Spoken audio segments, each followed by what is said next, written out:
कहानी में एक सबक भी है। पेपा पप्पू पेपा पानी से खेल रहा था।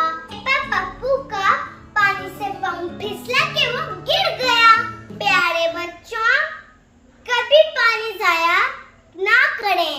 पानी जाया करना बहुत बुरी बात होती है। अब मैं आपको बताऊंगी पेपर से क्या चीजें शुरू होती हैं। तो पेपर से बहुत सी चीजें शुरू होती हैं, लेकिन मैं आपको कुछ चीजों के नाम बताती हूँ।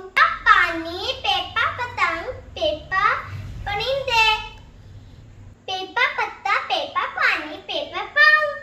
हम देखते हैं पेपर लिखते कैसे हैं। बिल्कुल बे की तरह। पेपर के नीचे 3 नुक्ते, पेपर के नीचे 3 नुक्ते। Come down slant, go on the line, go up straight. Put 3 dots.